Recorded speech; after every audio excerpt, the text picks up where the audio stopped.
Everyone, আজকে অনেক দিন পর একটা ব্লগ নিয়ে আপনাদের সামনে আসলাম। সো আজকে আমরা চলে যাচ্ছি রাজশাহীতে। অনেক সুন্দর একটা জেলা।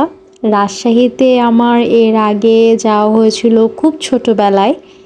আমার এক আন্টির শ্বশুরবাড়ি রাজশাহীতে, সেই সুবাদেই রাজশাহীতে যাওয়া হয়েছিল।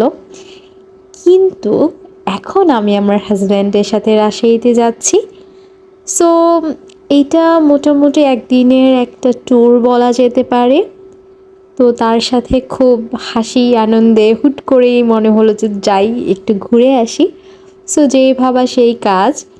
একটা অবশ্য দরকারও ছিল, সেজন্যই যাওয়া। কিন্তু যাই হোক, সেই দরকারটা আর না বলি। এখন আমরা খুব ফানি মুডে আছি। সো আমরা চলে যাচ্ছি রাজশাহীতে। এই তো রাজশাহী নেমে গেলাম বাস থেকে, এবং এখানে ওয়েট করছিলাম একটা গাড়ির জন্য।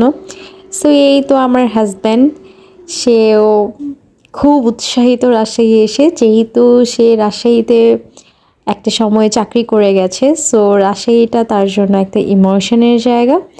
রাজশাহী হসপিটালটা ঘুরে দেখছিলাম, এবং আমরা এই পুরোটা জার্নি, পুরোটা দিন ঘুরবো কিন্তু বাইকে। সো আমার হাজব্যান্ড খুব ভালো বাইক চালাতে পারে, নিঃসন্দেহে। সো আমি উঠে গেলাম তার বাইকের পিছনে এবং ঘুরে বেড়াচ্ছি একটুখানি সুন্দর একটা শহর, পরিষ্কার পরিচ্ছন্ন একটা শহর, যার নাম হচ্ছে রাজশাহী। আপনারা দেখতেই পাচ্ছেন রাস্তাঘাটগুলো কতটা সুন্দর। আসলে রাজশাহীতে আমরা অনেকগুলো স্পট ঘুরেছি, অনেকগুলো জায়গা ঘুরেছি, যেমন রাজশাহী কারাগারটা দেখছিলাম। এইগুলা আমি আসলে একটা একটা করে বলতে পারছি না এখন, কারণ ভিডিওটা আমার অনেক দিন আগে করা। সো এখন আমি অনেক কিছু ভুলে গেছি। আর ভিডিওতে সব কিছু যদি দেখাতে যেতাম তাহলে ভিডিওটা অনেক বেশি বড় হয়ে যেত। আমি মূলত এটা আমার জাস্ট স্মৃতিতে রাখার জন্য, মেমোরিতে রাখার জন্যই এই ভিডিওটা করেছি, এবং এটা শুধুমাত্র আমার একটা ভালো লাগার জায়গা থেকে এই ভিডিওটা আমি শেয়ার করছি। সো আপনারা যদি আসলে রাজশাহীতে যেতে চান, রাজশাহীতে দেখার মতো অনেকগুলো জায়গা আছে, সেগুলো আপনারা ঘুরে দেখতে পারেন। এবং যদি আপনারা বাইকে ঘুরতে পারেন, সেই ব্যাপারটা আপনাদের জন্য আরও প্লাস পয়েন্ট হয়ে যাবে। যেমন এই জায়গাটা কিন্তু খুবই সুন্দর। এখানে কিন্তু আশেপাশে পার্ক এবং নদী আছে। যেমন এখনই আমরা নদীর পাশে যাচ্ছি, এটা কিন্তু পদ্মা নদী। আমি যখন মুন্সিগঞ্জে জব পারপাসে ছিলাম, তখন আমার হাজব্যান্ডকে আমি আমার মুন্সিগঞ্জের পদ্মা নদী দেখিয়েছিলাম। এখন সে আমাকে রাজশাহী এনে রাজশাহীর পদ্মা নদীটা দেখাচ্ছে। সো এই ব্যাপারটা আমার জন্য অনেক বেশি ভালো লাগার, কারণ নদী আমাকে অনেক বেশি টানে। নদী, সাগর আমার কাছে খুব ভালো লাগে, বাট পাহাড় আমার অনেক বেশি পছন্দ। রাস্তায় একটু আমরা কলা খেয়ে আবার আমাদের জার্নি স্টার্ট করলাম। এই যে ল্যাম্পগুলো দেখা যাচ্ছে রাস্তায়, এগুলো যখন রাতের বেলা জ্বলে তখন অনেক বেশি সুন্দর লাগে। আপনারা দেখতেই পাচ্ছেন রাস্তাগুলো কি পরিমাণ সুন্দর, মানে ভাষায় প্রকাশ করার মতো না। সো আমরা আবারও নদীর পাড়ে চলে আসছি, এবং এটা একদমই লাস্ট পয়েন্ট। এরপর আর কোনো পয়েন্ট নাই।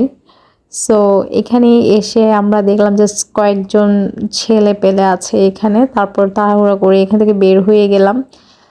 তারপর আমরা চলে গেলাম রাজশাহী ইউনিভার্সিটিতে, এবং রাজশাহী ইউনিভার্সিটিটাও অনেক বেশি সুন্দর। এখানে আমার একটা পরিচিত ছোট বোন থাকে। সো ওকে নিয়েও ওর ক্যাম্পাসে ঘুরেছি। সাথে আমার হাজব্যান্ড ছিল।